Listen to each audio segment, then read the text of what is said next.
Hello and welcome back to the channel. My name is Zach Collins and this is Financial Education. Today I want to talk about the different costs associated with property, specifically the different costs between being an owner and renting a property. There are a lot of benefits to being an owner of your own home. You can have free reign on what happens inside the home. You can paint the walls, change the floors, hang pictures on the wall, have animals, let the kids destroy stuff and then fix it at some undetermined point in the future, and much, much more. When you own your own home, you can spend as much money as you want fixing up and make it nice. You can also, let it fall apart.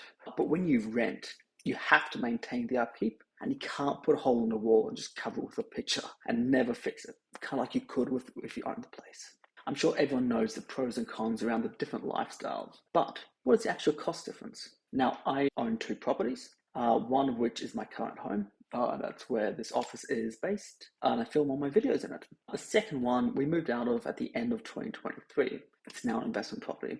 So I'll be using that one to show you all the numbers, as I know exactly how much it costs me to own, and I also know how much my tenants are paying to live there. So I have a really good idea, and we can extrapolate from there other similar sort of properties and differences. So when it comes to the math, I'm going to be putting the costs as a per week basis. That's because that's what my tenants pay. So I'll keep it simple and in line with that number. So the apartment that I'm going to compare cost to, it's a 2-bedroom, 2-bathroom apartment, about 100 square meters. New build, completed at the start of 2023. Nice neighborhood, on some good walking and cycling tracks, a short drive to the local centre, short walk to local shops, and it's right on the rapid route for the public transport, straight into town in under 20 minutes. Basically, it's got everything going for it. I loved that property. I would have liked to stay there. However, my son growing up was creating a lot of noise, really annoyed the neighbors, and we wanted a backyard so he could run around and grow up with more freedom that he can really only get with a freestanding home. Anyway, just giving you guys a bit of the backstory as what you could expect from the place.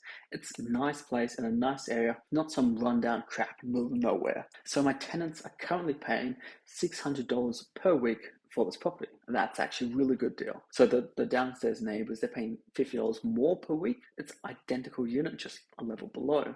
We really just see the income coming in ASAP.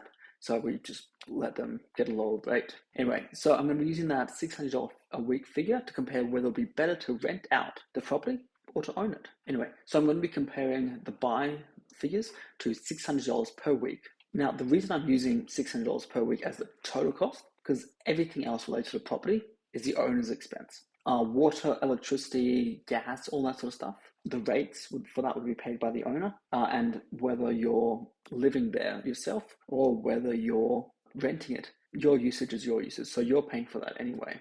Whether you owned it, rented, it's the same price. So rent is really the only expense for property that the tenant needs to pay. Now, to get into the juicy bits, what is the cost of owning a property? First off, you have an expense that everyone talks about. That is a mortgage. The mortgage on this property is just over about $400,000 and it costs us around $2,400 a month. I know I said we'd use weekly fees. I'll convert it in a little bit. Of this $2,400, between $200 and $2,100 is interest. The rest is principal. I personally consider principal repayments to be just like forced saving. So it's really not an expense. So for the purpose of this calc, I'm going to be leaving it out completely. But let's just say it costs $2,000 a month in interest.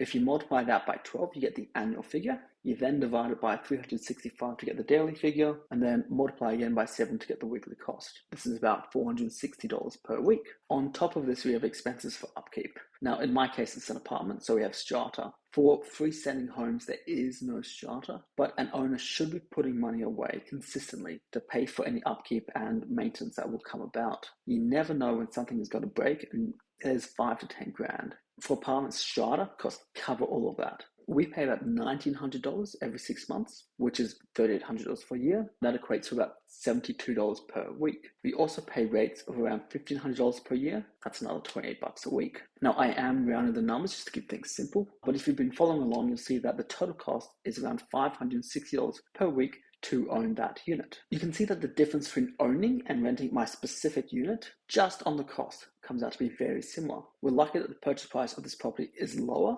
compared to, say, a freestanding home, and this would actually increase the interest expenses on a freestanding home because you would have to have a much larger mortgage. Alternatively, if it was a freestanding home, it wouldn't have strata, but as I said, you should be budgeting for some upkeep anyway. If I were to compare it to most homes in that area, the mortgage will need to be doubled. So instead of $460, now it's $920 per week. Strata would be gone, but rates would be higher as well because it would be at least double the size of the property. So let's double that to $56, giving you a total cost of $976 per week to own a freestanding house in that area. Now, the issue of going at that price point is because while the area is nice, for that kind of money, it's going to be an older place, which is going to be needing more upkeep, and it wouldn't attract as much rent as a new home, but you can't afford a new home on that budget. So the rent for that property would be around $750 per week. In the two examples I gave, it was $40 a week cheaper to own the unit than to rent. However, it was $226 per week cheaper to rent the house than to own it. The next piece of the puzzle is the deposit. So when you buy a property, you need to put down a deposit. You can't just get a mortgage on all of it. So you can put down sometimes as low as 5%. I went into this a bit more detail in my last video, so make sure you check that one out next. But in general, you need a 20% deposit. That's standard. For my apartment, I had to put down a deposit of about $100,000. So most banks these days will give you about 5% return on cash in a savings account. This means that $100,000 kept in a savings account is only about $5,000 a year in income. That's about $96 a week in income. Theoretically, if you were to rent and keep that money in the bank, you take that $96 away from the rent of $600, meaning that it's really only costing you $504 per week. Now, that's $56 better than actually owning it. When you own a property, the cash is just sitting in equity. It doesn't have any benefit other than to reduce the mortgage on that property. The money itself is not productive. The final piece of the puzzle, I'm not going to go too much into it, but that's capital gains. Property investing specifically for capital gains is just speculations. Markets go up and down for all kinds of reasons. I don't know anyone that was expecting a COVID spike in property prices. You never know when or if that bubble drops back down. I personally don't factor in capital appreciation into my calculations, but whether it makes more sense to buy or not, but it does actually play a large role because the benefit of leverage, when prices go up, you don't just get the gains on your deposit, but on the property as a whole. So if my apartment was to go up 5% in value, say, that's not $5,000 now like it would if it was cash in the bank. That's $25,000 because it's on the total value of the property, including the mortgage leverage. On a weekly basis, that $25,000 is $480 per week in profit, which theoretically reduces your owning costs down to $80 a week. I don't believe that, but you can make your own decisions. So these numbers on capital gains, they're both the historical norm, but they're also unrealistic. It's kind of why I personally don't factor it into whether to buy or to rent. My personal philosophy is to only buy. Look, as long as I've got the cash deposit available and the borrowing capacity to do so, it's not from a financial perspective. I'm just sick of moving house and dealing with real estate agents. Hopefully, I've been able to give you guys a better understanding, specifically on the costs involved in difference between home ownership and renting, and to help you make your decision about whether or not it's in your best interest to buy your own home. If you do have any more questions, please feel free to drop a comment below and I will answer if I can. Thank you so much for watching, and I'll see you guys in the next one.